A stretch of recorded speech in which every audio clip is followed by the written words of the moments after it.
Alors, maintenant qu'on a vu tout ce qui est min-max et max content, min content, eh bien, on va enlever tout ce qui est width ici. Alors, j'ai vu qu'il y avait deux widths ici. Je l'avais écrit en deux fois, bon, ça pose pas de problème.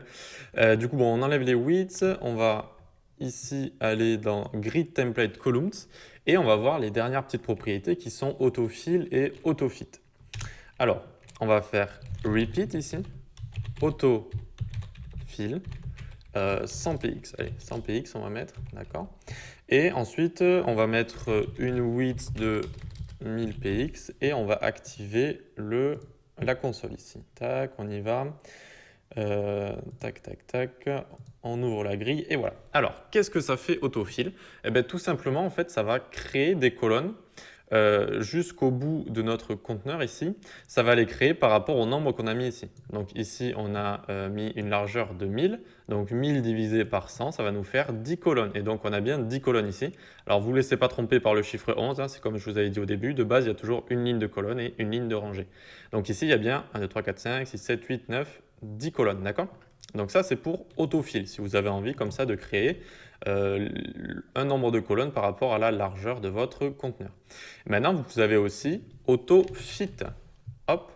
Et alors là, vous avez vu, ça va fit, en fait, ça va prendre tout votre contenu et ça va créer des colonnes. Donc ici, 6 colonnes par rapport au nombre que vous avez mis. Mais ça ne va pas mettre de colonnes supplémentaires, d'accord? Ça va fit votre contenu, ça va se mettre en rapport avec votre contenu, d'accord? Ça ne va pas créer de colonnes supplémentaires.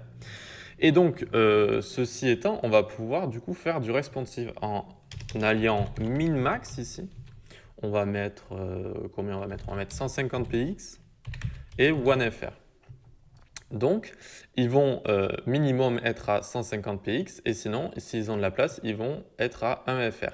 Et du coup, ici, on peut, ce qu'on va faire, on va réduire la console et on va s'amuser un petit peu. Donc, hop, vous regardez ce que ça va faire. On va réduire comme ça. Le width, on va même lui faire prendre 90%. Comme ça, ce sera encore plus voyant en fait. Donc là, on a autofit dans notre conteneur. Ça a créé ce nombre de colonnes. Et maintenant, si on réduit, ça va réduire jusqu'à 150 px chaque colonne. Et dès qu'on ne pourra plus, hop, regardez, tac, elles vont venir en dessous. Donc en fait, ça va faire du responsive sans créer de media query. D'accord? Là, on pourrait imaginer une vue en tablette. Et hop, ça va encore descendre. Et à la fin, on pourrait même imaginer une vue en portable ici, d'accord? Avec les colonnes les unes au-dessus des autres, comme ça, avec finalement plus qu'une colonne encore, d'accord? Et voilà, donc ça va être autofit lié à min-max et ça va permettre de faire du responsive assez facilement sans écrire de media query et de manière assez rapide. Donc. Et donc ici, ensuite, vous avez vu, on va exagérer, on va mettre 250 px là. Voilà, hop. Et du coup, on va commencer à réduire. Et vous voyez que là, les grilles implicites entrent en jeu. D'accord? Il y a les grilles explicites qu'on a dit, on en voulait deux. Et maintenant, donc, imaginons on veut du responsive. Et vous voyez, en dessous, ça va créer des grilles implicites. D'accord? Elles sont plus petites.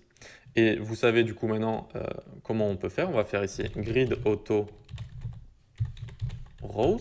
Alors, grid auto row. Et on va le dire que les grilles, elles prennent la même taille finalement que les grilles normales. Et du coup, maintenant, quand on va faire du responsive, si vous voulez, quand on va descendre en dessous, là, donc là, c'est les deux grilles explicites. Et là, donc, on va créer des grilles implicites qui auront exactement la même taille. Et du coup, ce sera cohérent, pardon. Voilà, et hop, on arrive en mode portable et tout, et c'est plutôt sympa. Donc voilà, on a fait le tour de toutes les propriétés, ou quasiment toutes vraiment les plus importantes propriétés en CSS Grid. Allez, on se donne rendez-vous à la prochaine session.